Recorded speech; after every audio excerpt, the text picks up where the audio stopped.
Hi, and welcome to the Virgin River Cafe Rewatch podcast. Hey, Gigi, how's it going? I'm doing well, Tracy. How about yourself?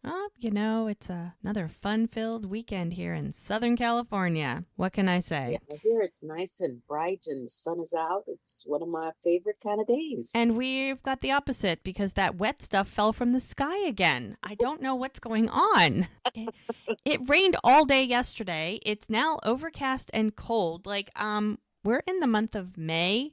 I mean, I get April showers bring May flowers. I'm still waiting for the flowers. I'm still dealing with the showers. I'm not sure what's happening. Mhm. We've got a really great day. I mean, there's not a cloud in the sky. The Mm. temperature is perfect, spring weather, and the sun is shining. Yeah, So all is well. it's cool here, and I prefer it personally. I'm not looking forward to the heat of the summer. Not looking forward to it at all. So today is perfect. It's not raining now. It's overcast, and it's got a little, brisk in the air. It's a little blustery. I'm loving that. So I'm no complaints here. I'm good. So it works out for me. Other people Okay. not so happy when it rains because people don't know how to drive. Southern Californians do not. I'm sorry, people. Okay. You Okay. don't know how to Not drive. not just Southern California. The whole of California. Yeah, We we're not don't do used well. to it. We're not used to weather, and I say that in the most endearing way possible. If Yeah, it's we not don't do sunny and when it bright, falls from the sky. Exactly. people don't know how to drive, and it's ridiculous. It's the most ridiculous thing. I mean, and the funny thing is, most people from California are not from California. Like Exactly. they weren't born there. Many people who live here are not born here, and a lot of people are from East Coast, Midwest, whatever. I mean, I grew up back east. We had thunderstorms every other day, and I learned how to drive in the snow. Like my driver's ed teacher said, "We're going out. We're going to learn," and that's what we did. But Right. I don't know. It's like they move here and they lose it. They forget that you can drive when it's raining. You just need to be careful. Try putting your lights on. Try slowing down. It's ridiculous. Yeah. Sorry, I Anyway. digress. There was just some real idiots on the road yesterday, and I just was like over it. I'm like, I think I just need to go home, or I'm not going to be responsible for my actions. I just need to go home. Anywho. So, all right. Well, here we are, about a third of the way. This will be a third of the way through the season. So, what are you going to sit down and I drink drink as we Well, chat about this episode? I will be having, and I know this is not your thing, It's but okay. It's I'm okay. having a double shot of espresso. Okay. And I'm feeling that because I have some things I have to get done, so I need a little jolt. Hey, I'm Yeah. with you on the espresso. Since I've started doing my hack, it's just not enough having just the espresso. I mean, you know me. Yes. I get You gotta triple knock and it add out. things, and Yeah. I'm all good. So I get your espresso, and I'm there with it. So no problem. I actually there was a coupon at one of my local places, and so I asked my husband. Now, if he doesn't drink his coffee by 2 or 3 o'clock, he's not going to bed till 2 or 3 o'clock. So he's out running some errands right now, and I was like, do you want me to get you a coffee? And he was like, oh yeah. And I'm like, okay, you better drink it the second you get home, or the man is not sleeping. So His system is not like ours. We can drink oh god, coffee 5 o'clock and still be asleep. I can drink a large, very large, and I'm talking 24 or 32 ounce, and go to bed and not have a problem. Yeah. Like I could literally finish drinking it, brush my teeth, lay down, and fall asleep. Doesn't bother me one bit. Him, Yep. he's like buzzing and bouncing off the ceiling, and he drank it at like noon, So whatever. I was like, okay, but I told him, you don't have to drink it all. You can drink half today and save the rest and drink half tomorrow, and tomorrow morning it's Monday. You're going to need it. So, but I got both of us brown sugar iced lattes. Yeah. That I've never heard of before. Yes. Brown sugar's a new like fancy flavor. I love brown sugar. I put, that's how I make my special syrup, cinnamon and basically brown sugar. It's yummy. It's super yummy. And he wanted boba in his. I'm sorry. Boba, it's not my favorite. My daughter's addicted to it. We're going to have to start medication and some meetings soon because she wants it every single day. And I'm like, dude. Yeah, I can't stand it. I know it's a texture thing for you. I like Yes. it, but it's once in a while. It's not my thing. She would literally have boba She's like, can we get boba today? I'm like, why? Well, I had a good day at school and I think that's a great, I'm like, no, I'll pay for it. I'm like, oh, okay, well, if you're going to pay for it, because I'm not paying for it. Like, I'll pay for it once in a while, but no, she's about, and you know what? My kid, my youngest is like super picky about every single texture and taste. Yes. I do Wouldn't remember. even look in the direction. When she found boba, I'm like, I've been telling you for years that it's good. You just didn't want to believe me. But now I've created a monster. So yes, now she's the boba queen. But anyway, my husband likes the boba. So he wanted boba in his, and I'm like, no, thank you. You can keep it. Put it in his. I don't need it. So I have mine, and I'm very happy to have my brown sugar iced latte. So yummy. They make it really well. So that's what I'm having today. So, Excellent. all right. Well, let's get started. Season 5, episode 4, Never Going to Be the Same. Okay. And the description says, Doc confides in Denny, hopes spa day takes a turn, hilarious. A desperate Brady reaches out to Mike. On a camping trip, Mel and Jack learn more about each other. It's a really cute episode. I like this episode. I love this episode, but this is a for fun the same reason you love this episode. Yes, I know. There are different aspects of this episode that we both appreciate. Okay, so as always, we start off with a song and a scenery, and it's beautiful. And we have a drone shot of, there's always someone driving somewhere. And a lot of times when someone is going on a trip or whatever, they do an overhead shot of that person driving on the road, which I like, because then you just get to enjoy more scenery.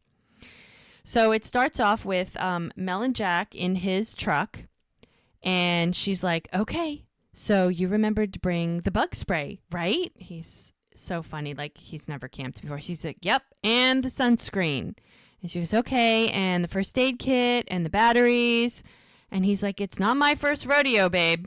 And she's like, yes, I know, you're an expert camper. And he's like, I get it, but I just want to make sure we have everything. Because it's not like we can just pop off to the store. And he goes, I got you, boo. She just kind of laughs at him. And she's like, oh, that reminds me. I need you to help me set up the solar-powered shower bag when we get there. And he's like, why wouldn't we just use the river? She goes, what, to bathe? Like, okay, Jack, I'm gonna, honey, the woman doesn't camp. She doesn't like camping. She never even wanted to go camping. The only reason she's camping is because she loves you. Loves you. Because trust me, that's the only reason I would be going camping. Because I don't like bugs. I don't like lying on the ground where it's uncomfortable. I don't want to be in the dirt. No. So yeah, I'm with her. I'm totally with her. If you're comfortable and we have all the amenities, I'm good. Like, yeah, but camping? That might be a hard no, but we'll see. She's trooper. She's a trooper. She loves him.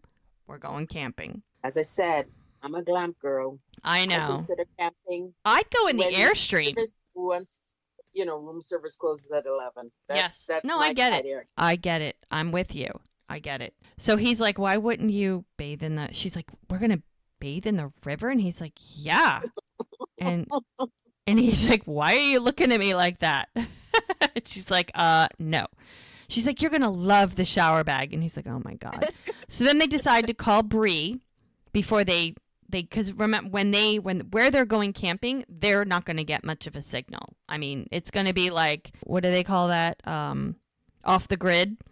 So they're not going to get much of a signal where they're going. So they know that Bree is getting ready to go to the trial. And so they want to call her and kind of give her a little bit of encouragement before she heads off. So moral support. Yeah, absolutely. I mean, Jack wanted to be there, but, that wasn't going to happen. So she's packing. She's getting ready to go. And Jack's calling and she picks up the phone and she's like, ugh.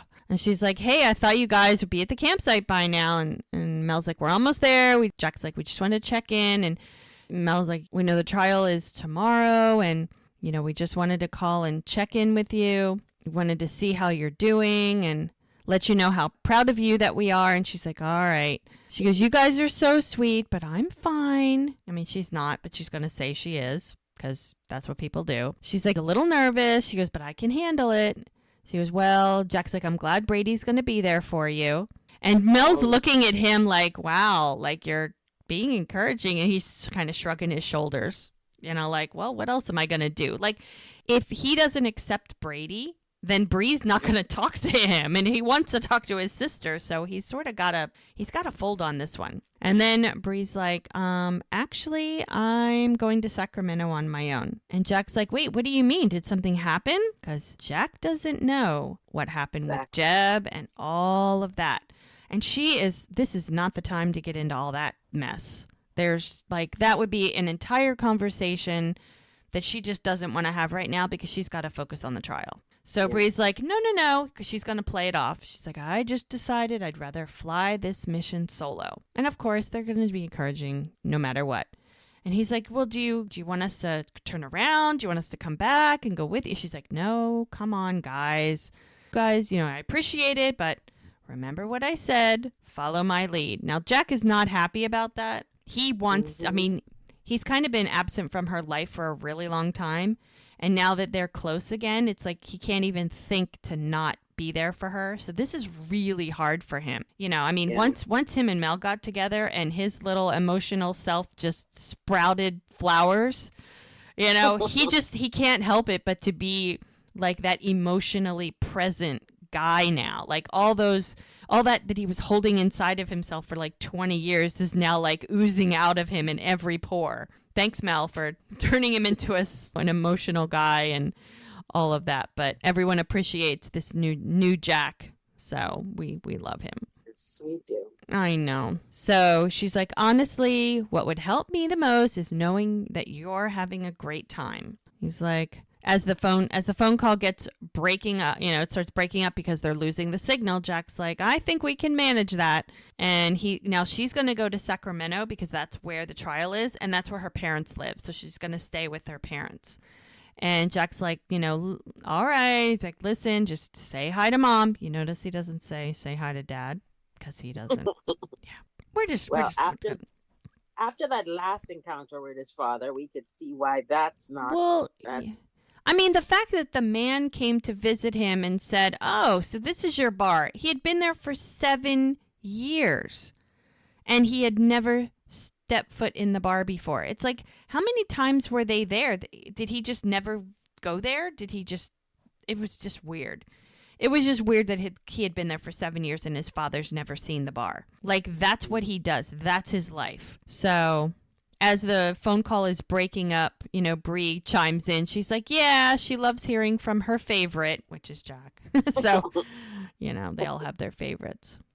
She's like, so don't worry about that. I will. And Jack's like, okay. He's like, oh, we're losing the signal. So we'll see you when you get back. And they're like, I love you. Love you too. And she hangs up. And then she gets a text message. And it's from Brady. And he's like, I hate the way we left things. Can we talk? Now, yeah, I think he may have finally put the final nail in the coffin of their relationship. Because she was pissed the last time. And he had her come around. He was able to work some magic and get back in her good graces. And they went to try again. But this, I don't know. I don't know if there's any coming back from this. She hates liars and hates to be manipulated, and that's what he did. So It's not looking good for him. It doesn't matter that they love each other at this point, It may matter later, but she just can't. She can't deal with him right now. She's got too many other things on her mind. She's got to deal with Don in a trial. Like, the last thing she needs is Brady drama. Like, seriously. There's a lot of Brady drama. Oh my God, Brady just can't get out of his own way. The boy needs an intervention or a life coach or something. So we're back at the clinic, and Muriel, who is now the receptionist and the all-around do whatever they need to do and keep these two men, because honestly, they do need someone to organize them. Keep these two on track. So she's got some fresh flowers, and Cameron shows up, and he's like, good morning. He's like, good morning. Nice music in the background. Now she's singing the song. It's from a musical. I'm guessing you know what it is. You know which one it is? Like, good morning, good morning. And then Cameron knows the musical, knows the song, grabs her arm, and the two of them start skipping through the room, singing the song. Which is so cute. Like, okay, Cameron, Muriel gets you, okay?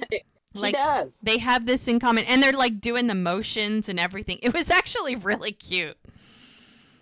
And it's like, really? You've got this in you, Cameron? Wow. And they're just singing along and laughing. And she's like, Cameron, I didn't know you could sing and dance. And he goes, well, I wouldn't exactly call it that. But, I took a few years of high school musical theater, but, that's about it. And he's like, you're the actress. And she's like, okay. So let me guess. You did it for a girl. And then he has to confess. He goes, actually, it was my high school drama teacher, Ms. Farzi. Mm-hmm. He loves the older women. He likes older women. He goes, turned out to be the best 4 years of my life. And she chuckles. It's like, okay, Cameron. So basically, you may have had an infatuation with Mel, but she was too young for you. I see how it is. I mean, they're like basically the same age, right? And yes. And Muriel's like, I'm thinking of doing Singing in the Rain for the community theater winter show. And you need to audition. And he's like, yeah, I think my singing and dancing days are behind me. She goes, oh, please, you're a natural. He goes, I know all of your patients would come to see you. He goes, that's exactly what I'm afraid of. Because remember when he came to town, everybody came to see him because he was the young, nice-looking, single doctor, and everybody had to go check him out, whether they needed medical attention or not. Like, the whole place was full of women. Yep. He's like, I thought you had the day off. She goes, oh, I do. I just wanted to bring in some fresh flowers and make you a pot of coffee since Doc is off this morning. Oh, how thoughtful. He goes, you have a fairly light schedule, but if you need anything... She goes, I'm just a phone call away. And he goes, well, I will try not to bother you, but you will be missed. And she's like, oh. So now they're kind of making a little eyes at each other. Very innocent, but the wheels seem to be turning. Mm-hmm. And he threw it out there that he likes older women. Yeah. So, interesting. We'll see how this goes. Right? And Cameron's like, so is everything okay with Doc? He didn't tell me that he wasn't coming in today. And Muriel's like, oh, yeah, right as rain. Just a personal thing. Cameron's like, and he starts looking at her like, What does she know that I don't? Exactly. So, remember Doc he made an appointment for 9 a.m. the next day to go back to his doctor because he feels like his eyes are changing and something is different. The doctor's having him do some testing. So she's like, yeah, put your head in the thing and it's going to look at whatever they need to look at and do whatever they need to do. And he says that the injections, he feels like they're working.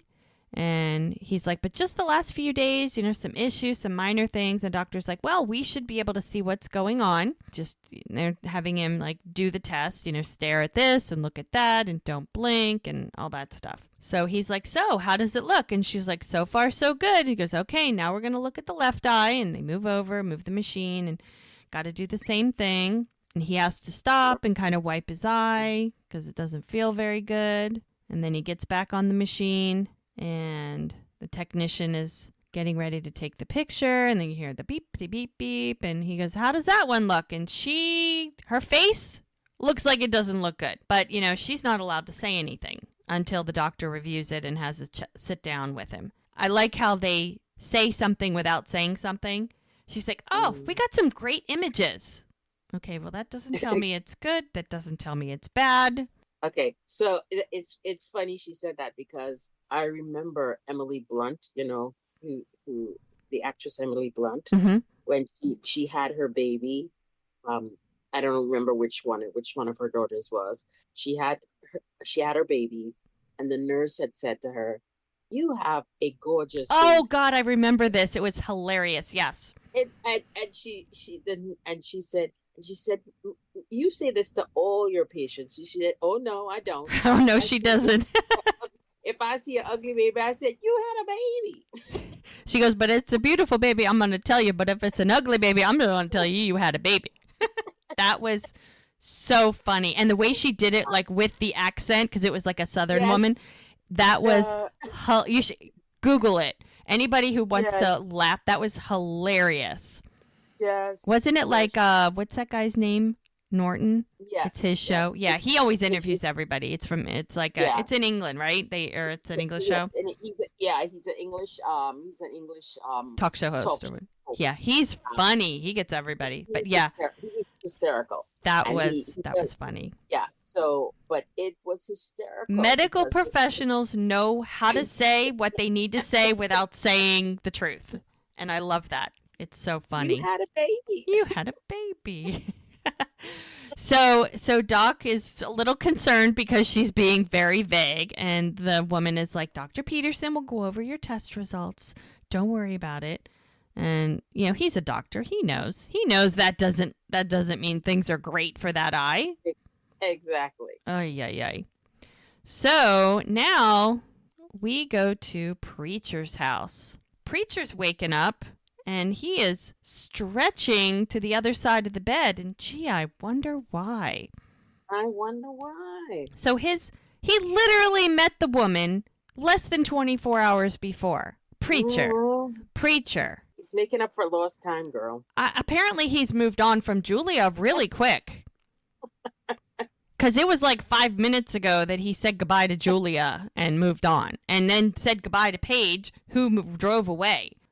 So is this rebound? That his jiggy on. What can I tell you? Well, I think Paige left the first time. And I think Julia was the rebound. Yeah. And then Paige came back, but she was sort of already gone. And even though he was trying to make things happen, it really wasn't going to happen. He knew she was going to leave. So this isn't a rebound. This is like he got it out of his system, I think, with Julia. So now he's like, I'm just, I think he's finally at the point he's just going to go for it. Well, he sure did, because she was sitting on the bar, and oh yeah, we all know what happened, because he's looking for her in the bed and she's not there. And he sits up, and there she is. She's coming out of the bathroom, getting herself dressed. And she's a cute little thing. She is. And she kind of like she saunters her way in, and he's like, hey, morning. Oh, yeah. Mm-hmm. She is very pleased with herself, ladies and gentlemen. Yeah, and she's like, see, now I know why you have a bedroom above your bar. Now, there's a couple, I think there's 2 rooms up there. This could be the same room that Bree was in. It's just a room for whoever needs to use it. I mean, sometimes Jack sleeps there. Remember before? He slept there, and then Bree was staying there, and they offered it to Denny, I think, at one point. And I think conveniently it was available, and so that Preacher, it's like, well, if I invite her back to she might not go for it. That's a drive, and we could just go right upstairs. Mm-hmm. Yeah. She could change her mind between the time she gets in the bar and the time we get to my house. Yeah.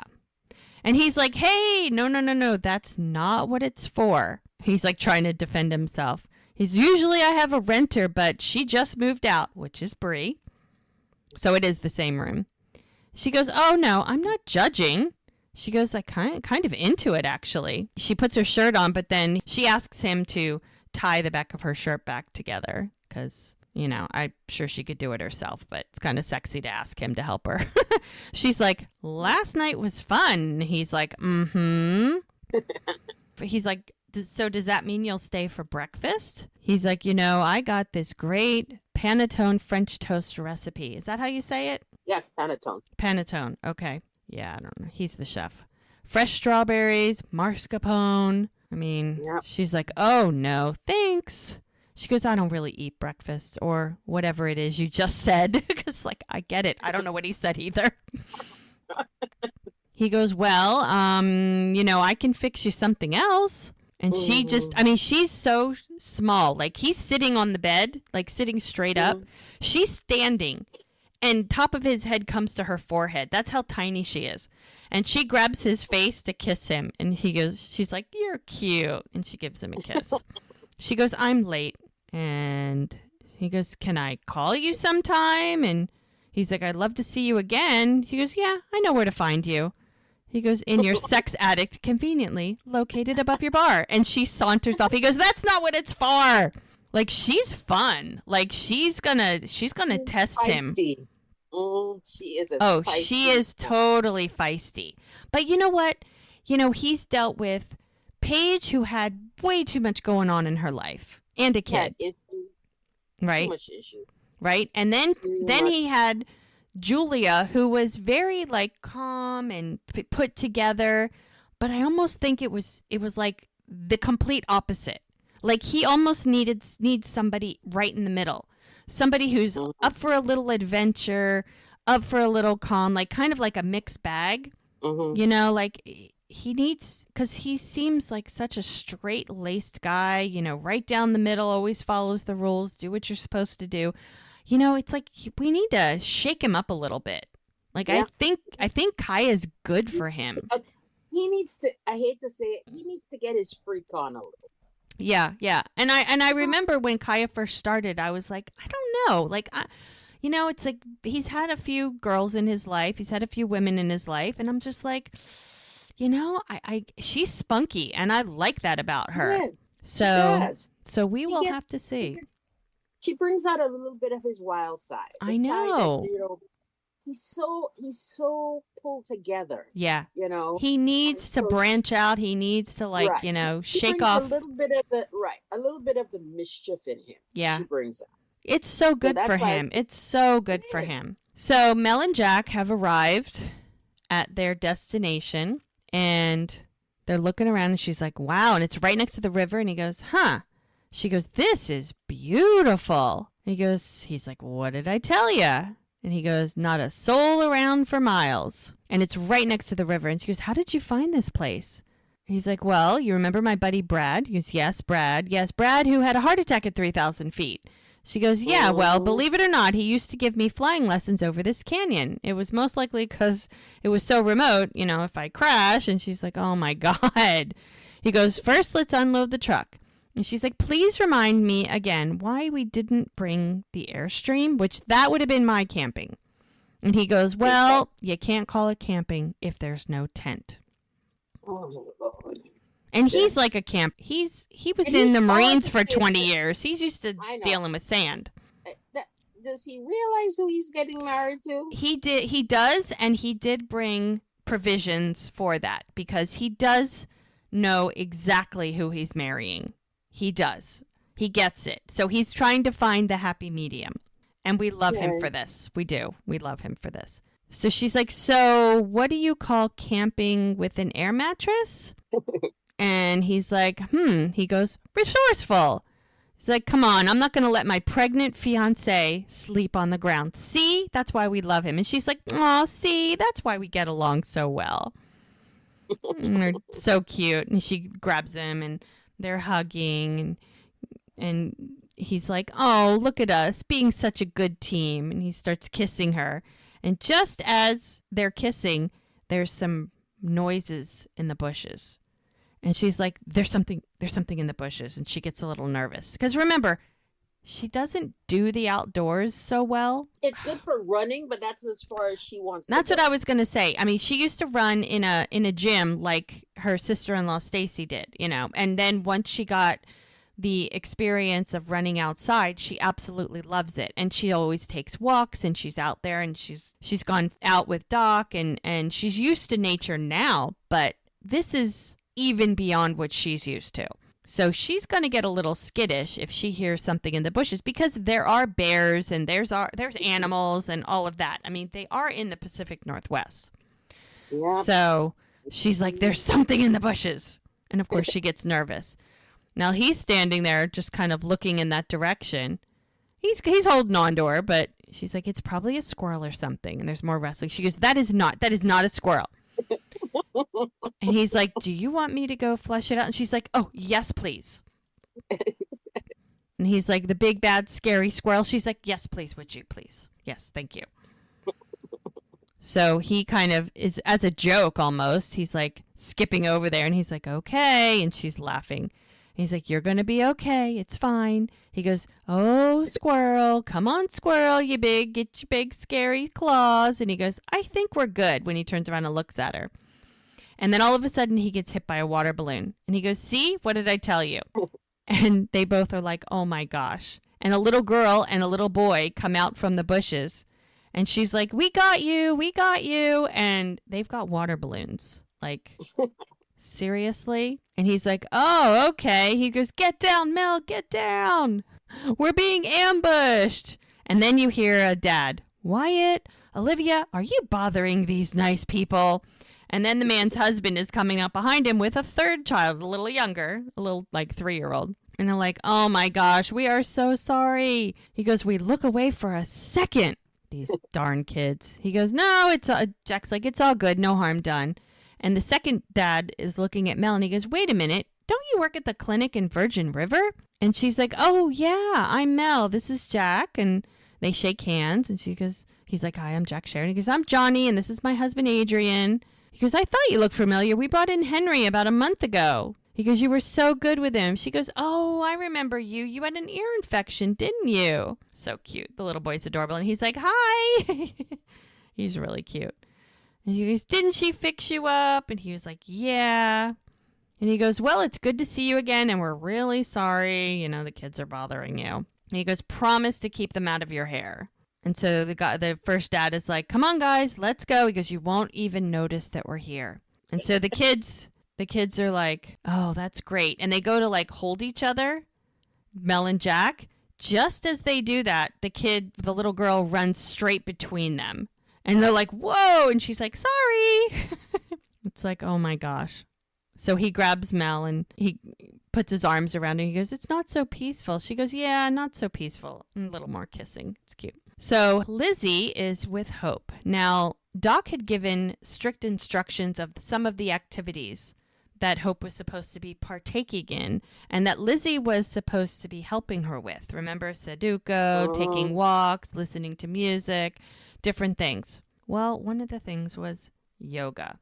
So Lizzie's got the yoga mats down and her and Hope are together on the floor and Lizzie's guiding her through some yoga and she's like, all right, head up and stretch. And Hope is just, with her faces she's making is so funny because Lizzie's like, all right, one more, and she's like squinting and scrunching up her face like, oh my God, either this is painful or it's uncomfortable. You would think she was in labor or something by the expression. And she's grunting and she's looking at Lizzie giving like dirty looks because Lizzie's got her eyes closed because she's, concentrating. She's not looking at Hope, and Hope is just making funny faces at her. And then Lizzie shows her how to do a certain stretch, and Hope's looking at her like, how am I going to do that? And she's trying, and it's very uncomfortable. And she's like, how is twisting my body into a pretzel helping my TBI again? Oh my gosh. Lizzie's like, you said you wanted to start taking your rehabilitation seriously. She met Hope? Oh I know. God. And she goes, and yoga has proven to help TBI patients with balance. And she goes, oh, yeah, I got to get the door because all of a sudden somebody knocks. So it's like a great way to stop. And it's Connie. And she's like, morning. I just dropped by to invite you to a little girl's trip to the spa. And she's so excited. She goes, I think it would be nice if we pampered ourselves. And Hope's looking at Lizzie like, like really? She goes, and Liddy and Muriel will be there. And Lizzie's like, a day at the spa would be great for you, Hope, don't you think? And Hope's like, it depends. Is Brutus coming? She goes, oh, well, if you're referring to Joellen, well, I don't know if she's coming. Oh, my goodness. Yes. She goes, then I don't know if I'm going to make it. She's like, oh. She goes, Vernon's not back yet. And thanks to Joellen, everyone in Virgin River knows that I can't drive. And Lizzie's like, I'll drive you.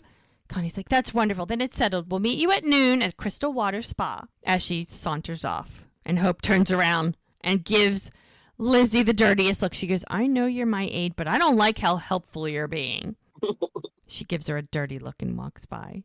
Lizzie's just like, whatever. So I can't remember, was Lizzie there when the argument broke out? Or was she having an interview with the newscasters when that argument broke out? She was probably there. And honestly, okay. I'm sure she knows about it because everybody knows about everything. Because she was helping. She was probably nearby, even if she wasn't in the tent helping with the sandwiches at that time. My guess is she was close by. So she knows what's going on. So we are at the bakery truck in one of its many, many locations. And who knows who's working there because both Lizzie and Connie are not there. So I'm sure they have many other employees. I don't know if Connie even works at the corner store anymore. She's certainly, maybe she manages both of them and just has employees work at them. She's a very busy woman, very resourceful, that Connie. Yeah, And yet she still has time to get in everyone's business. It's so good that she's able to balance her day like that. Right? So, Mike is there to get some coffee at the bakery truck, and so is Bree. And Mike sees Bree, and he's like, Bree! And she wasn't even paying attention because, you know, she's got a lot on her mind. She's getting ready to go to Sacramento, and she just grabbed her coffee and wasn't even paying attention. She didn't even see him until he said her name. And then she's like, oh, Mike, hey, I'm sorry. I didn't see you there. And his big smile. He is adorable.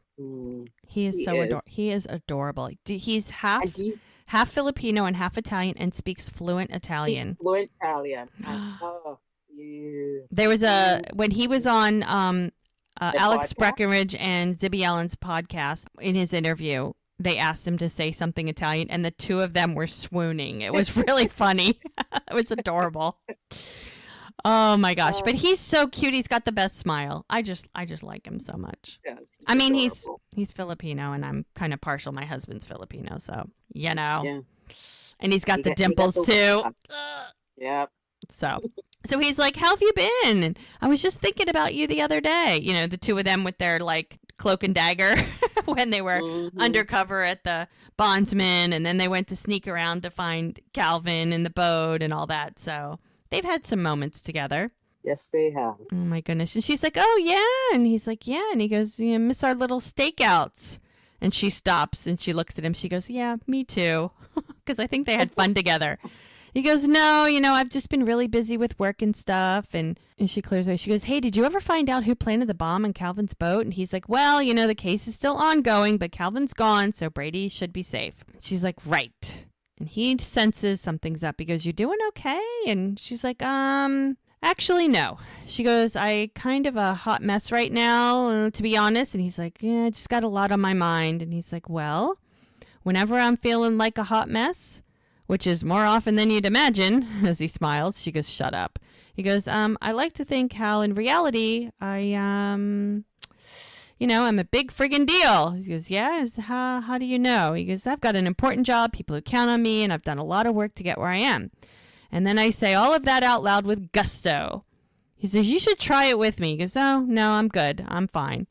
He goes, okay, come on. He goes, I'm a big, and she's kind of like laughing. He goes, I'm a big freaking deal. I got an important job. And she repeats, I'm an important job. People who count on me. She's like, people who count on me. And I've done a lot of work to get where I am. She's like, I've got a lot of work where I am. He goes, yeah, I'm a big freaking deal. I said that. He goes, yeah, I'm a big freaking deal. Okay, fine. Jeez. They start laughing. I mean, just to get her to smile and calm down a little bit. And he goes, feel better? And she goes, yeah, I do feel a little better. He goes, my job here is done then. See you around. And she's like, see ya. See, he's such a good guy. He is. And now she's like, he is a good guy. Like, you could tell. She's like, that was really cool of him. So now we are back at the camping site, and it looks like they've done some work. They've got a tent. They've got some tables. They've got some other stuff set up next to the fire pit. He's getting some firewood, and he's like, okay, so the firewood is ready, the tent's set up, and everything is unpacked. She's ready. She's got the list going. She's like, okay, because, she's a planner and she's an organizer. Jack's more of a fly by the seat of his pants kind of guy. And I'm sure she has a list. She goes, wow, we're on schedule. And he's like, schedule? She goes, okay, next up is a hike before it gets too hot. And then we can cool off with a swim. Catch some lunch. She's looking at this list on her phone. She goes, and then I'm going to finish the hem on my baby dress. And he's just putting firewood in. And he goes, did you make a list of all of your lists? And he's laughing. He's laughing at her. He goes, to keep them organized.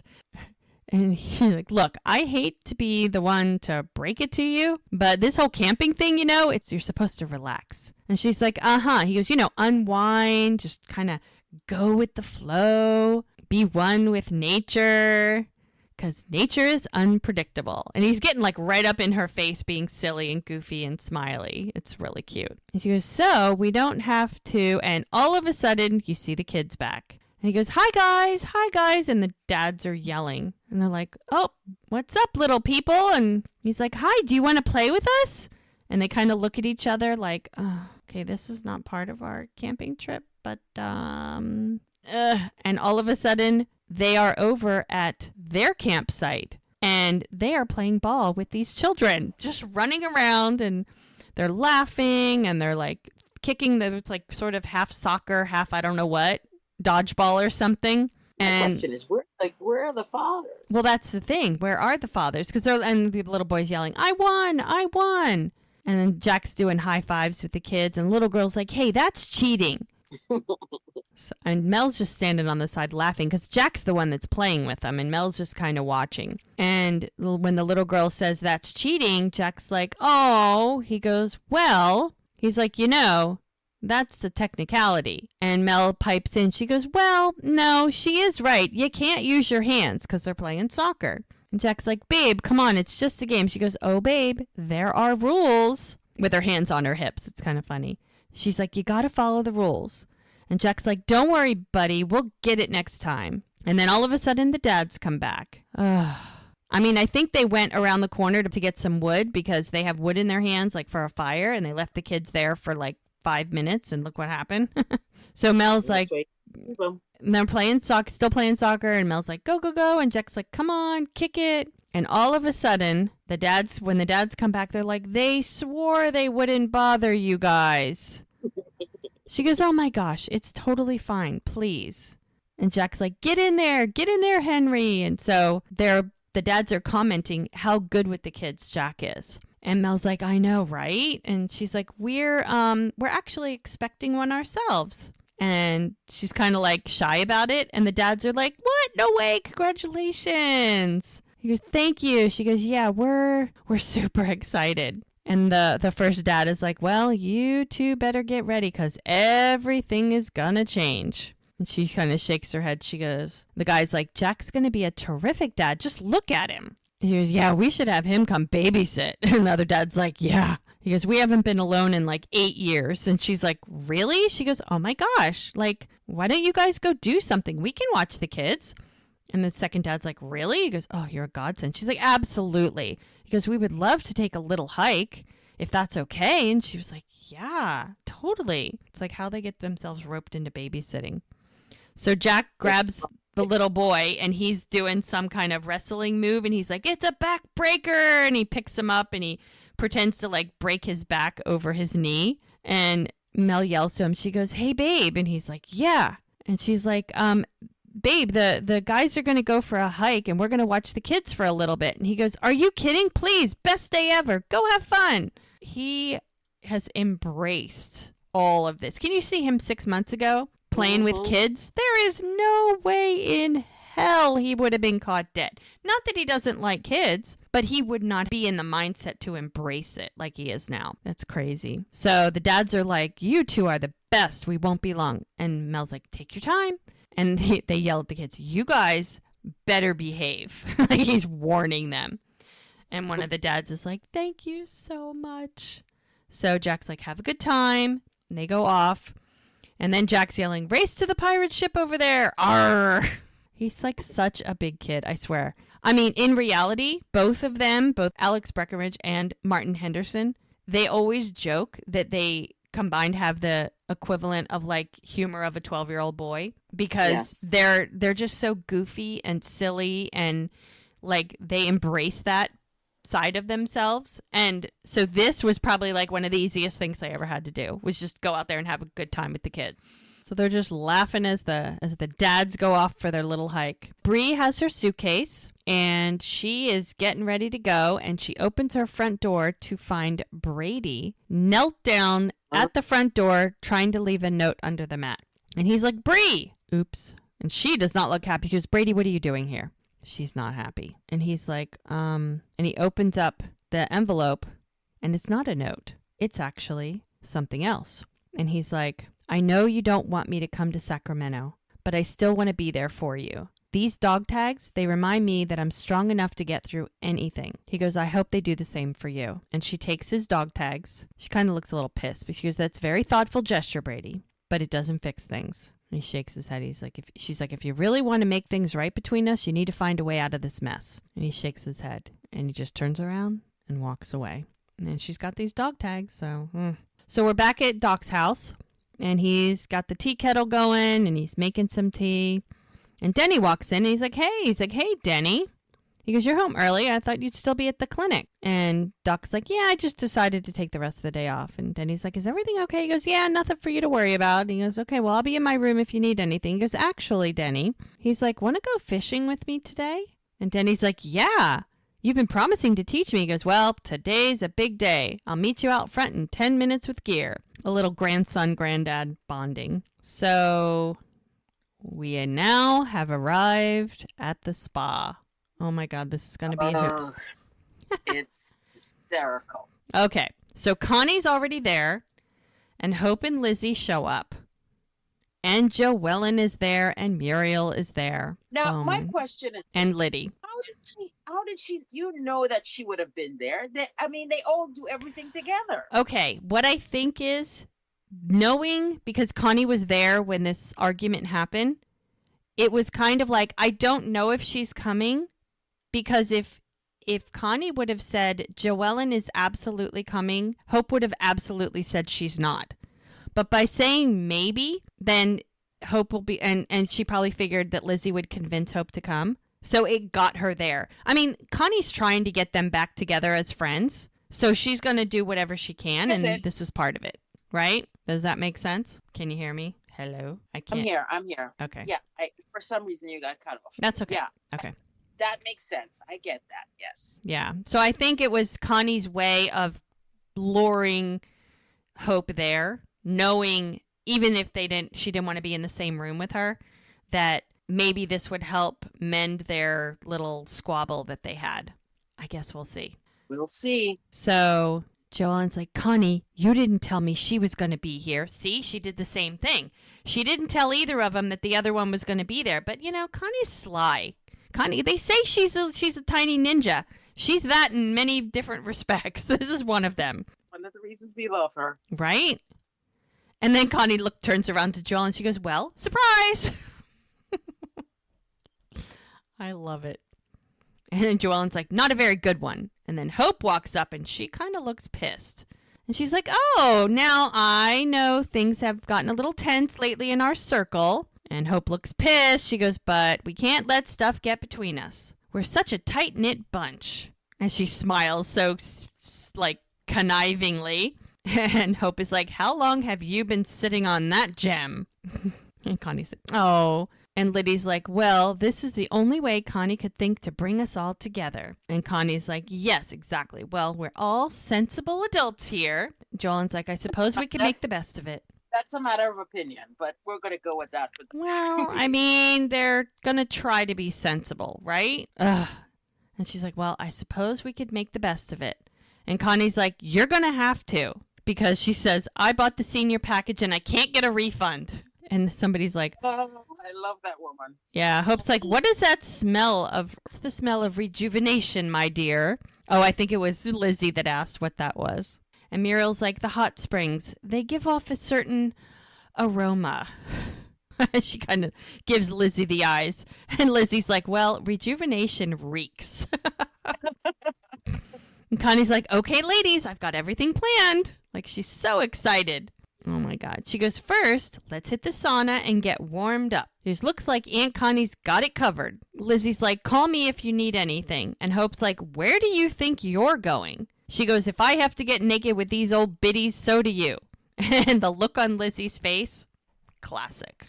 She's like, oh, my God, what did I get myself into? So now we're back at Jack's bar. And that looks fabulous. Right? The meal that Preacher just put on the bar. Ugh.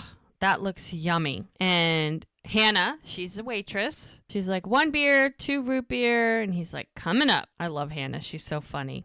Because she's sarcastic. And she's like, someone's in a good mood today. And he's like, oh, come on. I'm always in a good mood. And she looks at him, shakes her head no. She's like, no. Mm-mm. She goes, something's different. She's looking him up and down. And she's like, you got some action, didn't you? I love her. And he's looking at her like, what are you talking about, huh? And she got a big smile on her face. And he's like, do you have tables to serve? And she's got a huge smile. She goes, who was it? He's like, please, would you stop? with a big smile on his face too. And she's like, and she's waiting for an answer. And he's like, fine. And she leans over the bar with her hands folded, waiting for the gossip. And he leans on the bar because he was getting in a little close so that he doesn't have to tell everybody.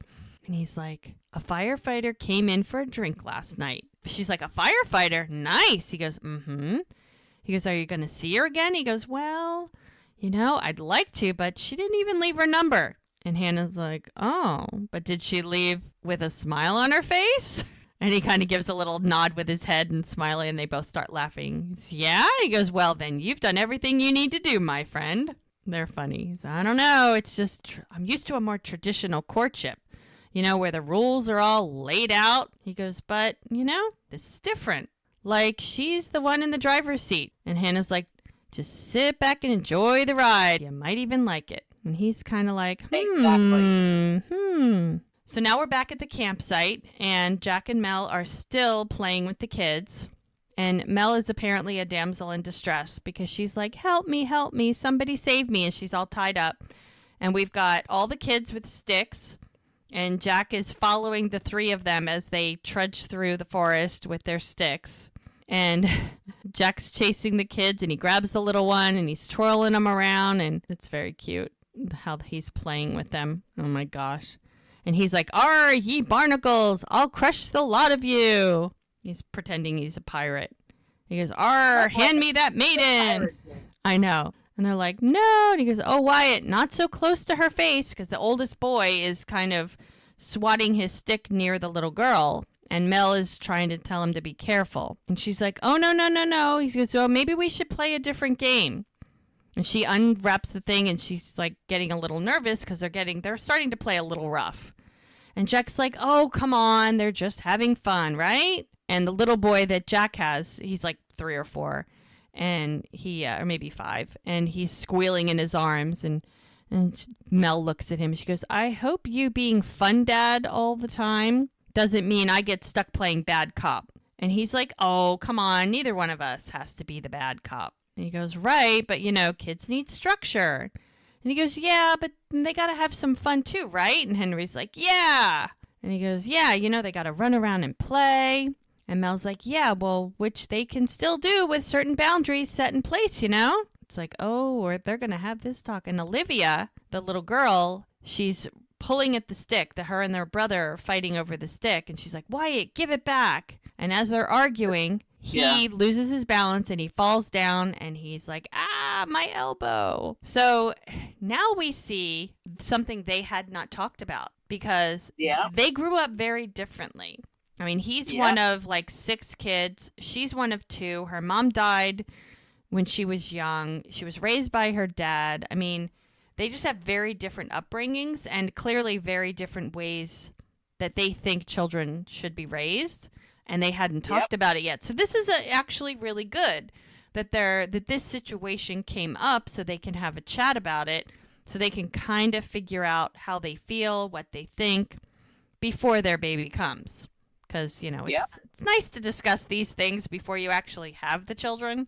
So, of course, Mel is a nurse. She's going to run over and check the little boy. So now we are enjoying watching Doc and Denny in the river fishing. They're doing those things where you wear the waders, which are like waterproof pants, and you stand in the river while you cast your line and try and catch the fish. And so Doc's trying to teach Denny how to do it, and he's like, "Okay, keep it straight. Don't, strip the line too fast," whatever that means. I'm sure he's explained it because he goes, "There you go. That's better." He's just giving him all kinds of instructions. And Doc is just perfectly happy having a nice day fishing. Like, that's his jam. And he goes, "Well, it sure is nice having you here, Denny." He goes, and Denny's like, "It's nice being here." I mean, it's something that I think Hope and Doc never thought about. Like, they, for whatever reason, didn't have kids. And it's like you don't really know what you're missing until you realize you're missing it. So this is something he didn't ever have. And in a way, I think it's he sort of wishes he had it, but now he sort of still gets it in a different way. Like, he doesn't have to raise this kid and be a dad and go through all of that. it's a grandson. So it's sort of like once removed, but he still gets to experience that closeness and something he never got to have before. So I think this has been really, really good for Doc. I mean, it's softened him up. I mean, Mel, I think, started that process, but I think Denny sort of helped add more to it. And then him and Hope getting back together. It's like the Doc of first 4 episodes of season 1 is a completely different person than this Doc. Oh, most definitely. I mean, I kind of miss their arguments and his feisty attitude.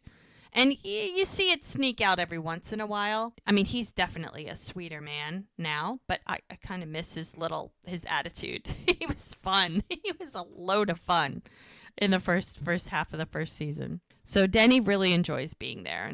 And he's, it's nice to get to know his grandfather. Yeah. And he goes, so are you still thinking of traveling? He goes, well, I kind of haven't given it much thought lately. Because remember, Denny was going to stop by, meet Doc, and then he was going to travel for a year, took a year off of school, and then go back to school. And he wants to go to medical school. So far, this year of traveling has turned into staying in Virgin River for a time. So we don't really know what his future is. And I don't think he does either.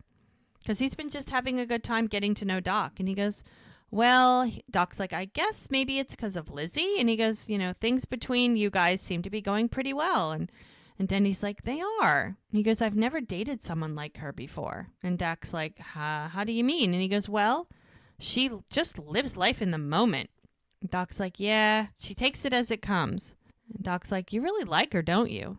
He's like, yeah, big time. As they continue to cast their lines. I don't think they're catching anything. They're doing a lot of throwing the line in the water, but they're not really doing much. And Doc, well, I think this is more about getting to know each other. Yeah. And the thing is just the excuse. Exactly.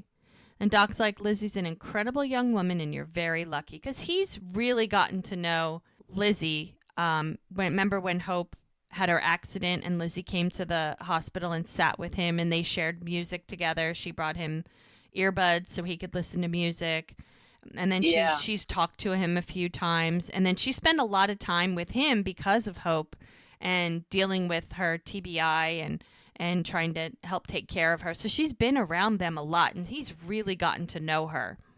So he speaks from experience when he knows that she's an incredible young woman and he's very lucky. And, he looks out for her, too, kind of like a granddaughter, I guess. And he's like, she's got a strong head on her shoulders. And she goes to great lengths for people she cares about. And Denny's like, yeah, I can see that. That's one of my favorite things about her. And Doc's like, well, Denny, I don't see why you can't be both. And he's like, well, what do you mean? He goes, well, traveling the world is a great experience. But, one thing better is sharing it with someone you really care about. So he's giving Denny something to think about. And the great shot. And Doc is really proud of Denny. He's like, you're really getting the hang of this. And Denny's like, it's harder than it looks. But it's just a great scenery shot of the two of them standing in the middle of this rock-filled lake just fishing. Like, are there really any fish in there? I mean, there must be or they wouldn't be there. But I don't know. It's just... Yeah, it's not like the scene when he was fishing with birds. No, or with Mel, yeah. When they were waist deep in water. Exactly.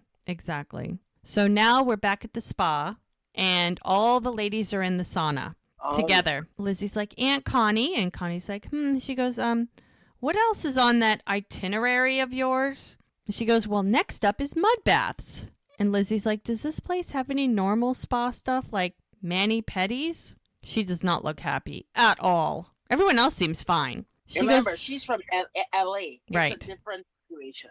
She goes, what's so great about a sweat box anyway? And she's like, oh, well, saunas are excellent for opening up the pores. That's what Liddy says. And Muriel's like, and for firming and for tightening. And Muriel's like, I started doing this when I was your age. She goes, and now people swear I look 10 years younger. And Hope's like, people lie. Muriel's like, oh, Hope, don't be jealous. And they're all kind of chuckling. And she's like, oh, sorry, Muriel. I didn't mean to be rude. She goes, must be my TBI acting up again. And then Joellen's like, well, I also enjoy a good sauna. They were the only things that helped my personal summers. And all the ladies started laughing. And Lizzie's like, what's a personal summer? And she's like, actually, never mind. I don't want to know. And Hope's like, it's a hot flash, darling. one of the many things you have to look forward to in your future. Lizzie's like, thankfully, that is like a lifetime away. And Connie's like, oh no, you'd be surprised how fast the years go. She's like, I feel like yesterday I was your age. She goes, honestly, every time I look in the mirror, I think, who is that staring back at me? And Hope nudges her, and they kind of wince at each other and kind of chuckle. And Liddy's like, I always felt pressure to hold tightly to my youth. As she gets up, she walks over to the bucket of water, because you get this big spoon of water and you pour it on to make more steam. And she's like, and then one day I woke up and I thought, why am I torturing myself? And all the ladies chuckle. She goes, everyone gets to be young. She goes, but not everyone is lucky enough to grow old. And Amen, Hope, sister. right? Amen. Exactly. And Hope says, Liddy, you're right. She goes, I wish Lily was here with us right now. And then they kind of all get a little sad. Now we're back at the campsite, and Jack and Mel, they're dealing with the little boy who something happened. And Jack's like, an old t-shirt and some ice should do the trick. And he's like, it's nice and cold. And Mel's like, okay, here we go. And Jack's like, how's it coming? And Mel's like, well, the good news is that all of his bones and muscles are in the right place. He goes, but there's this thing called a ligament, and that is not where it's supposed to be. Thank goodness she's a nurse. And the little boy's not happy. He looks sad. She's like, the good news is I know exactly how to fix it. And the boy's like, no. And she's like, I know. Jack's like, hey, buddy, you know what? You have the best nurse in the whole world looking out for you. So Mel, she's going to take care of it. And like, hey, Wyatt. She goes, do you have any pets at home? And she's kind of holding his arm and his elbow. And Wyatt's like, a cat named Lightning. She's like, a cat named Lightning? She's like, that's a really cool name. Is she lightning fast? And just as she says that, she pops his elbow. And he's like, oh. And Jack's like, that was fast. That was so fast. And Mel's like, see, I told you. And Olivia's like, that was cool. Do it again. And Wyatt's like, no. He's like, no. Oh, my goodness. And he's like, no. All the kids are laughing. He goes, no, I think once is enough for today. Now, what happened to him? It's called nursemaid's elbow. And I know very well all about this because my oldest had nursemaid's elbow 7 times. 4 in one elbow and 3 in the other. And it's basically... it's like the ligament gets popped in the wrong space, and we had to go to the ER the first time because we didn't know what it was. I mean, I think it was like 3, and it happened because the ligaments were too loose, because he used to suck his fingers with his hand backwards, and it stretched all the ligaments, so his ligament was loose, and it would just pop out, and he would do it to himself. Like, I think 4 of the times he did it to himself, but a lot of times it happens, like you see parents holding their kids and swinging them. That's how you can pop it out. Or if people grab their kid's arm and with a little bit too much force, you can pop it out of the joint. But his elbows were so loose, he would pop it out all the time himself.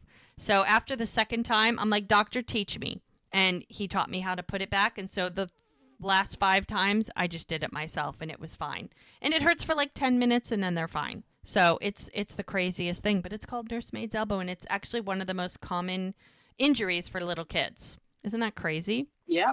Oh my gosh. But yeah, we went through it. My youngest never had that ever. But she never sucked her fingers in a way that stretched her ligaments and her elbows out. So I guess that was the reason. So the dads come back and they're like, oh my gosh, what happened? And they're like, let's keep ice on it. And he's like, what happened? He goes, oh, he's fine. It's just a nursemaid's elbow. See, told ya.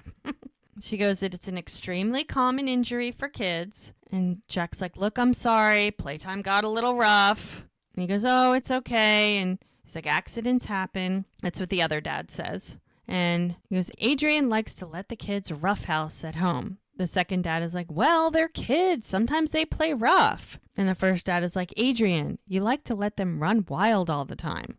And Adrian's like, no. Welcome to parenting styles. Right? And the Adrian's like, no, I let them be kids. There's a difference. And he's like, unlike you, who likes to be the helicopter dad. And Mel and Jack are standing there listening to this conversation. She's got her arm on his shoulder, and they're listening, but you can tell they're processing what's being said in different ways, just by the looks on their faces. And Mel's looking at Jack like, I think we've sort of had this conversation.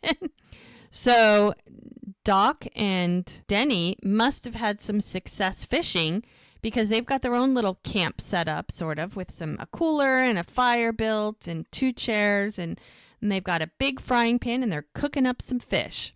And Doc's like, that is pretty good for your first day of fishing. And Denny's like, why, thank you. And he's like, Denny, did I ever tell you how proud I am of you? Denny's like, well, fly fishing is easy and all that. And he goes, no, I'm not talking about fly fishing. Denny kind of looks at him like, he goes, I know it's not easy what you're going through. He goes, you've done it with more dignity and grace than any folks I've known in my life. And I just want you to know that. And Denny's like, I appreciate that. And Denny's like, I wasn't always so at peace with it. He's like, when my test came back positive, I was really scared. Can you imagine? He goes, it was hard for me to even talk about it. He goes, 1 minute I was trying to declare a major, and the next I was counting down the years I might have left. He goes, so I sort of shut down for a while. He goes, but it wasn't until I came here that I started opening up again. And Doc's like, before you came to town, he goes, I was told that I might possibly be losing my eyesight. And this is news to Denny because nobody really knows. He goes, I have something called macular degeneration. He goes, and well, I did not want to face it. He goes, but the treatment I've been doing stopped working in one of my eyes. So I've been counting the days myself. Like, how much more time do I have in my clinic and to look into my wife's eyes? Yeah, that's a tough one. And Denny's like, Doc, I'm so sorry. He goes, is there any other treatment options? And he's like, well, there is one. It's in clinical trials, but it has potentially some serious side effects and like permanent blindness. And Denny's like, wow. And he's like, so you take a risk with these treatments or you go blind either way. And he's like, yeah, exactly. And Doc's like, I've been taking care of people for almost 40 years. I mean, everyone in this town, they call me Doc, for goodness sake. He's like, and if I'm not Doc anymore, who the hell am I? And then he's like, Grandpa. And Doc kind of like surprisingly looks at him. He goes, you're my grandpa. And they give him a big smile. So I think that makes him feel better. Isn't that sweet? That's very sweet. And he reaches over and he holds his arm and he's like, thank you. Thank you, grandson. Now, another thing is this is another, I don't know, they're pioneers for doing stuff like this. They're talking about macular degeneration. I'm sure there's a ton of people that have it, but I don't remember any other show unless it's like a medical show and it's a specific patient in a specific episode that has a specific problem and they deal with it in that episode only, and then that patient moves on, like ER or Grey's Anatomy or one of those, Chicago Medical, where all those shows, it's like a specific situation. But this is like an ongoing medical issue that they're, and it's also a main character, and we're watching him deal with it, just like Hope's traumatic brain injury, her TBI, how it started, her treatment, how she's dealing with it, how her family is dealing with it. And now we've got Denny with Huntington's disease. I can't even think of a character on any other show that has Huntington's disease and talks about it and deals with it. And in fact, when he came on, his name's Kai Bradbury, when he came on to the podcast with Alex Breckenridge and Zibby Allen, and he talked about his character and Huntington's disease. He also talked about, a lot of different things, but one of the things he talked about is he gets people reaching out to him, fans of the show and people with Huntington's disease are like, thank you for talking about this, because no one ever talks about it. No one ever deals with it. It's like, it's not that it's hidden or anything. It's just that it's not, I don't know, it's not cancer.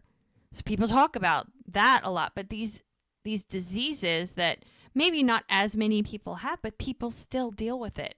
And the repercussions of this disease and what that looks like. And the fact that they picked, a disease like Huntington's disease, and they're really looking at different aspects of it and how it's affecting this young man's life. It's very interesting how they've done this. Yeah. But I also I also like the fact that it's happening to a young person, because, it's always like, the young people always have the more exciting, more fabulous lives. And then they leave all the hard stuff. To the older people. So it's nice to see a younger person deal with it. Exactly. Yeah. I feel like, the young people, it's almost like it's reversed. Like the young people seem to be dealing with hardships I mean, the older people do too. And the older people, the people in their 30s and 40s and 50s are the ones having the hot times. You know, they're having all the spicy moments, you know, whereas the young people, you know, they're dealing with a lot too. So it's a good balance. It really is. I think it's sort of like it's a very multifaceted show where each generation gets to deal with everything, the good, the bad, and the ugly. So I think it's very well balanced. It's very unusual that they bring so many different aspects of life into one show and really delve into it. Like we've always said, their characters, even the side characters, are very rich with history and intrigue and drama, and it's complicated and it's fun. You know, it's all that. It's everything. So it's really well done how they really expand on so many different. They don't just say, oh, this person has this and then move on. We actually get to see him, you know, deal with it and how it affects his life and the lives of the people around him, both Doc and Denny. So, and the fact that they are both dealing with some medical issue, and now they've shared it with each other, and now they can lean on each other because they're family. And, you know, they can both appreciate each other in a different way now, which is cool. Yep. So now we're back at the spa, and the ladies are either in mud tubs or laying out with mud on their face and cucumbers on their eyes. It's the quintessential spa treatment, you know? This is my favorite scene, ladies and gentlemen. Oh my gosh. So this is my favorite scene. So we've got Hope, Lizzie, Joellen, and Muriel in mud baths. And then we've got Liddy and Connie sitting on lounge chairs with mud on their face and cucumbers. And each one has a little table next to them with a glass of water and a towel. And Lizzie, she's like, she's never done this before. She's like, is this stuff supposed to tingle? And Muriel's like, yes. And that means it's working. And she's like, it's getting rid of all the toxins. And Lizzie's like, so you pay to sit here in your own toxins? And Joellen's laughing. And Muriel's like, yes, that's right. And Hope just shakes her head. She goes, you know, I got to admit, this is nice. And Connie takes one of her cucumbers off and she goes, did I just hear Hope McCrae admit she's having a good time? And Hope looks over to her and kind of chuckles.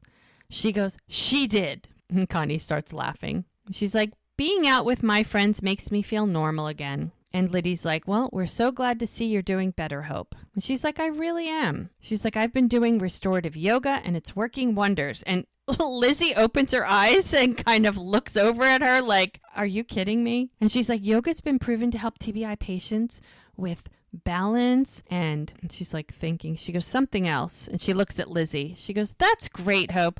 You don't push yourself too hard. And that's from Joellen. She goes, the recovery process can be long. She goes, oh, I didn't realize you were a doctor, Joellen. She goes, my recovery process is going just fine. And she goes, well, I hope that's true. And she goes, it is true. And she's like, then I'm sure you'll be fully back on your feet in no time.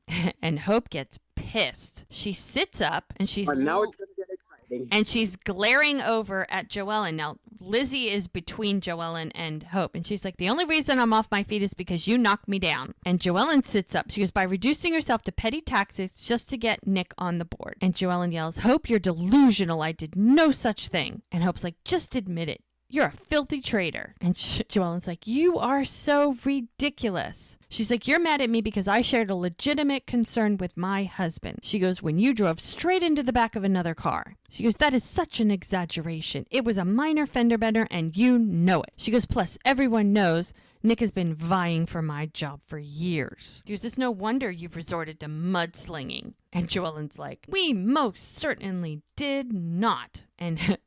And Hope gets really pissed. And she's like, if it looks like mud and it smells like mud, then guess what? Oh, boy. It's probably mud. And she picks up a big chunk of mud and throws it at Joellen.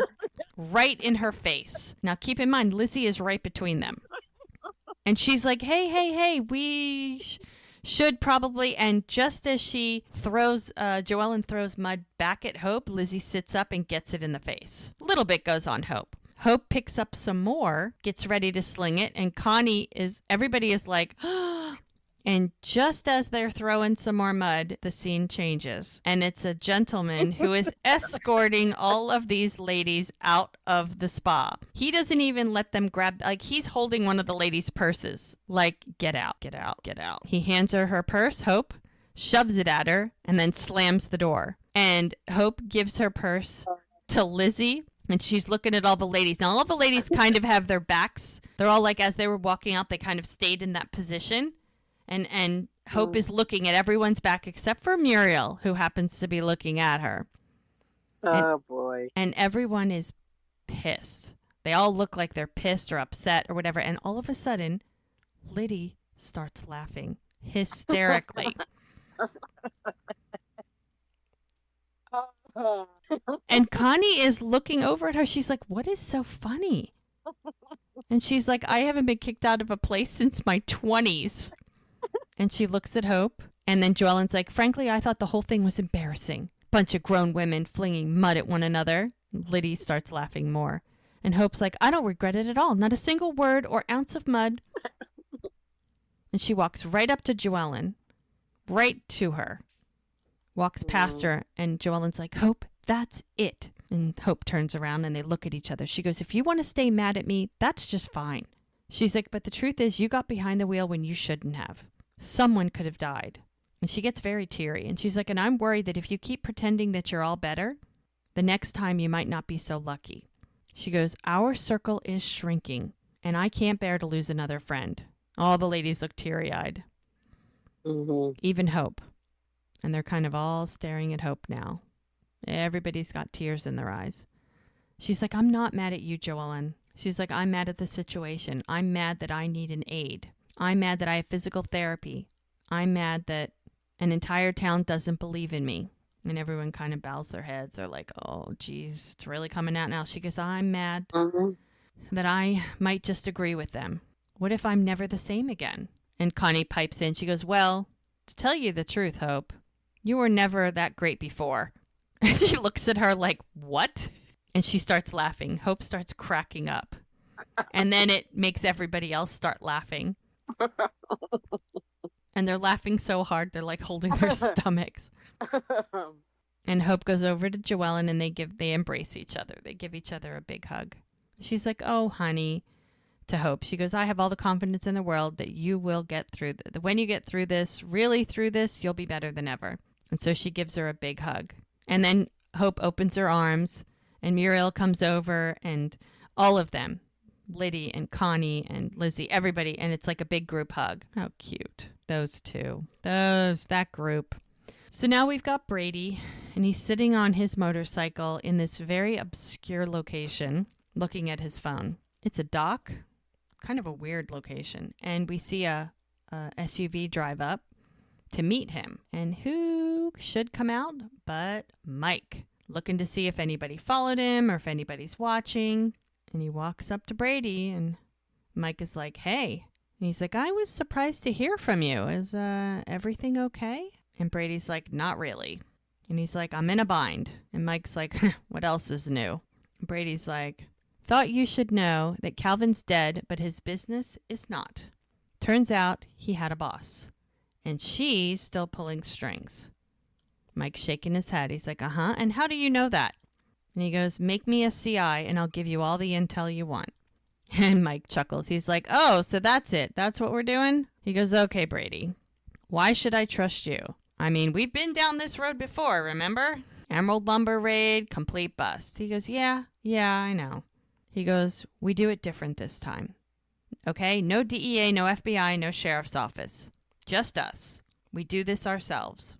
And he's looking very melancholy.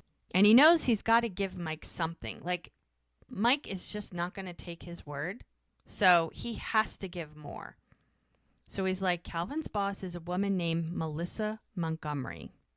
And Mike looks at Brady and he goes, and I know for a fact she's still running drugs through Emerald Lumber. And Mike is like, so in other words, you're back to doing the same crap you were doing before.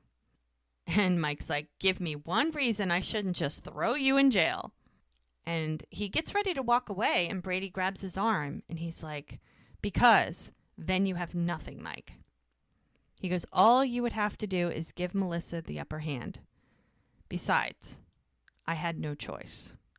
And he doesn't want to tell him, but he has to tell him. He goes, she threatened Bree's life, and if I didn't do what she said.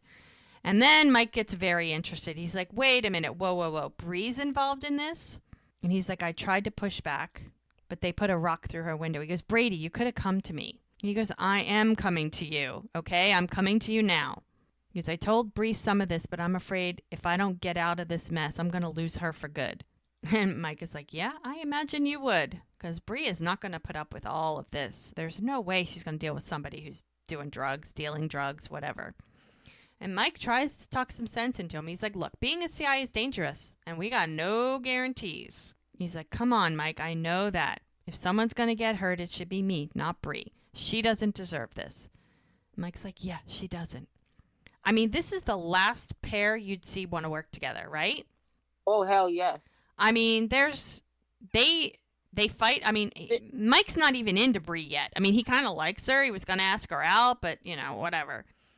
But, yeah, they've been cats and dogs since the Marines, right? I mean... Yeah, and there's something going on between them besides whatever, we never got the full story, you know what I mean? Yeah, I wonder if they're ever going to touch on that.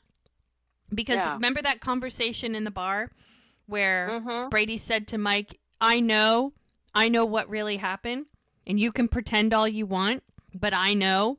So there's more to that story. And it may be one incident, because honestly, I think at heart, Mike is a really good guy, and I think he always does the right thing, and he's always straight and narrow, and he is the by-the-book kind of guy.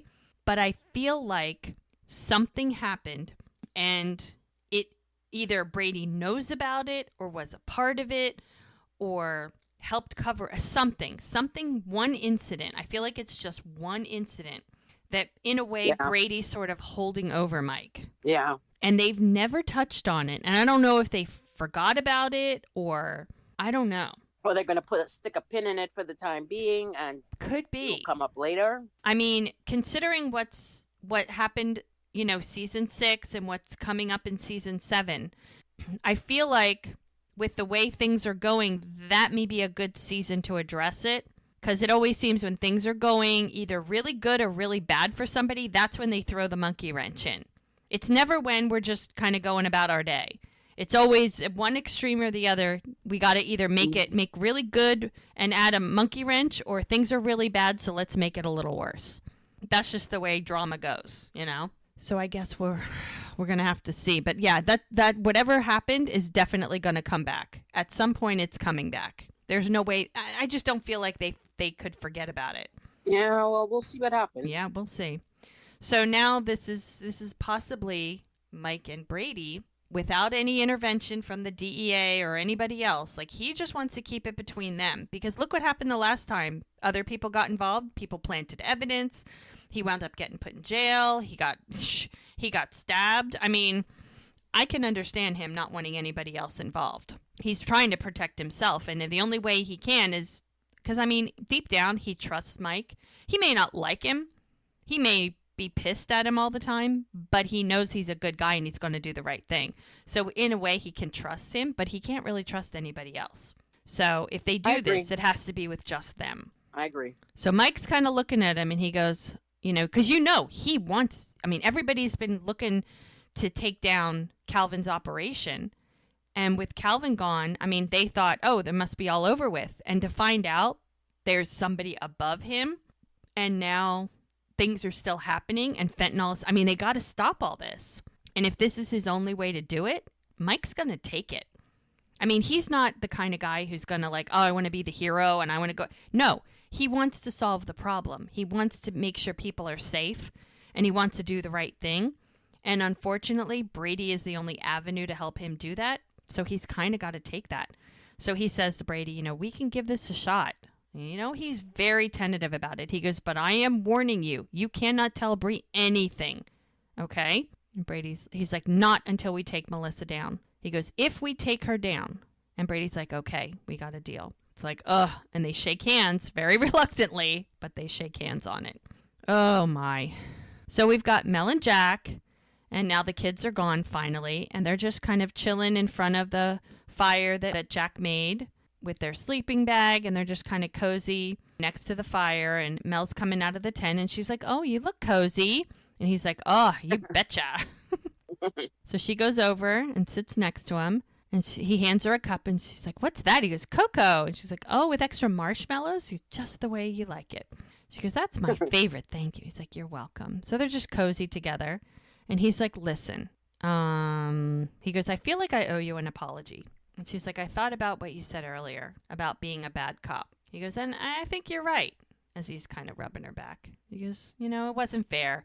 He goes, "I just think growing up, my dad was always that, and I hated it." He goes, "I think that's why I love camping so much. It was like the only time I was ever free to be myself around him. And I just don't want our little girl to ever feel like that around me." And she's like, "Oh, sweetheart, she won't." She goes, "She won't. I mean, you were incredible with those kids today." She's laughing. She's like, "You were." And he's like, not believing her. He said, "I mean, it's kind of intimidating, actually." And he's like, "Oh, okay. You might even be better than me at it." And he looks at her and he goes, "Oh, really? I know you don't mean that." She goes, "Obviously not." But, and they both laughed. He goes, "I mean, seriously, honey. Come on. You're going to be a fantastic father." He goes, "Yeah, I think what's important is that we both provide structure and freedom." And Jack's like, right. She's like, "And I don't know. I mean, at the end of the day, the only thing that really matters is that we love our little girl." And he's like, "I know." He goes, "I just want her to always feel free to be herself around us." She's like, "Seriously, you're going to be a fantastic father." She's like, "Really?" They're so cute together. A little kissy by the fire. Very nice. So now we're back at Hope and Doc's, and Doc is looking at a picture of Hope and him from many years ago. That may actually be a real picture because they were in a movie back in the 70s together, and I think they were married. So wow. I'm not sure, and I should Google that and find out. But it wouldn't be hard to find a picture of them together because they've known each other for decades. And they've worked together before. I think they did 2 or 3 different projects together. But he's looking at a picture, and it's probably from their wedding because that's what it kind of looks like. Yeah. And he's just kind of looking at the picture and smiling. And he's squinting his eyes because, his eyes are... Oh, yes. And see, you can see part of the picture is blacked out, like almost like a smoky fog over it, which is his macular degeneration. It's sort of like as if you take blotches of black smoke and cloud part of your vision, and that's what he's dealing with. So Hope walks in as he's contemplating looking out the window, and she's looking at him. She goes, "Hey," she goes, "How was your day?" And he's like, "Oh, it was one of the best and worst days I've had in a long time." Nice music in the background, and she's like, "Me too." They're just kind of having a tough time. She's like, "Tell me everything." And he takes a deep breath and gives each other a kiss. They're sweet together. They are. They really are. So now we're back at Hope's house with Denny now. He's in his room. He looks like he's messing around on his phone. And there's a knock at the door, and it's Lizzie. And he's like, "Hey." And she's like, "Hey." She goes, "We just got back from the spa, and I wanted to say goodnight."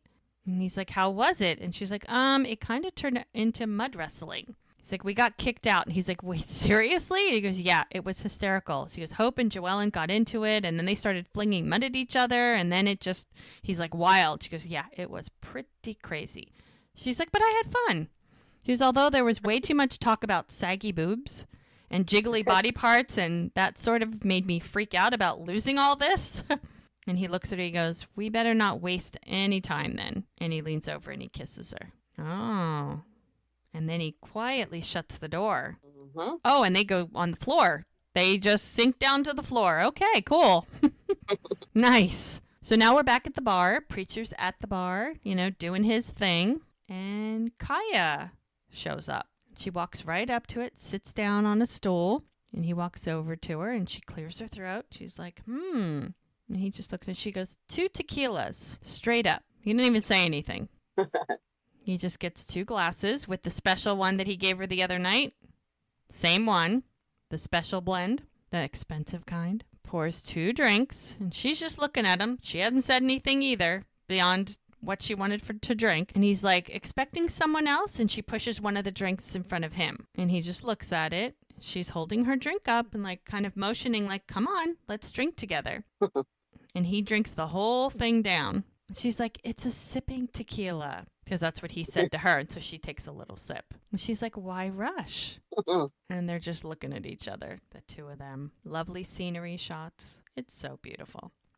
It's the next morning. It's very early. The sun is barely coming up. And Mel and Jack are in their tent. This is always a cute scene. I love this scene. Mel's kind of like moving around, and he looks over at her, and he's like, good morning. And she's like, good morning. And he's like, shh, shh. He goes, do you hear that? And she's like, what? Hear what? And he's like, exactly. That is the sound of peace and quiet.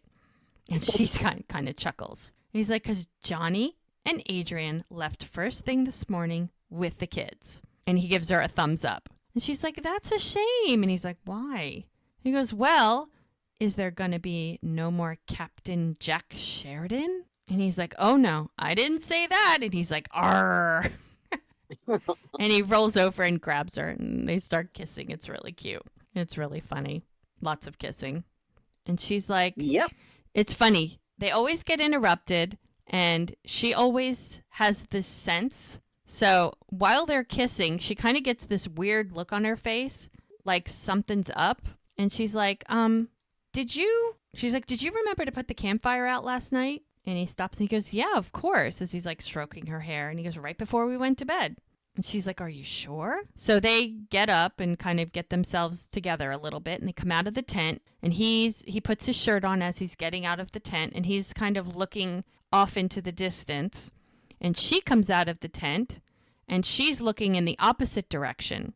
Now, that means that their views are very different. And she's like, Jack? And he turns around and he sees what she's staring at. And she's like, what's in that direction? And he is looking into the distance, and he's like, that's Virgin River. And what they see is a very large black cloud of smoke. And that's how they end it. And that's how they end it. Remember the news report on the episode prior saying that Grace Valley was having a fire, and they were handling it, and it was spreading, and all the work they did to feed the frontline workers, and it looks like it's still going on, and now we're going to have to deal with it. It's heading Virgin River's way. Yep. So here we go. So, I mean, fortunately, they were probably ending their little camping trip, because you realize if they see fire, they got to pack up and go home. Like, they got to get out of there. They got to go back. Because we don't know how. I mean, I'm not sure how far they drove. My guess is probably no more than an hour. Yeah. That would be my guess. That was a very, very large plume of smoke. And it's dark. And the darker the smoke, the more it's got fuel to burn. When it's white, that means that the water has been dropped on it and it's getting put out. But that dark smoke is not a good sign. Yep, it's going to be, the next couple of episodes are rough. There's a lot of action. I know they had a good size budget they spent on, between CGI and out, on location and extras and, all the special effects and everything. There's a lot that happens in the next few episodes. So it's a very action-packed season. It is. It's a new showrunner. They started with a new showrunner for season 5. The showrunner that was from the very beginning was seasons 1, 2, 3, and 4. And then a new one, Sean Patrick Smith, joined in season 5. And he kind of took the show in more of an action adventure-ish kind of with the drugs and the fire and the there's a lot of things that happen, and and people were not thrilled by how it's the romantic stuff kind of got put on the back burner. Now we still see moments like Mel and Jack had a really cute scene in the tent, and different things are happening but it's not the amount that people wanted. They wanted more. So this season it leans more on action adventure and less on romance. We'll see how that plays out for the next 8 episodes of this season. But it gets action packed for a minute there. So we're gonna have to, like I said, this season's a roller coaster ride. So strap in and hold on, because there's a lot coming. So see how it flies. Oh my! All right, well, take a deep breath. We'll get ready for the next one next time. Thank right, you, folks. Gigi. Thanks again. And thanks to all our You're listeners. We've welcome. had Au revoir, folks. we've had lots of people download and listen, and we so appreciate it.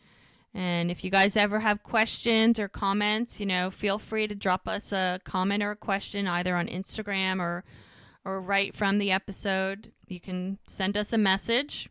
We'd be happy to somehow answer your question right on here if we can. I've done that before. So if you ever want to know anything or you ever have something to share, let us know. We'll be happy to answer. All right. Well, thanks, Gigi, once again. Thank you. All right. We will be back next time for another episode. Thanks, everyone. Bye-bye.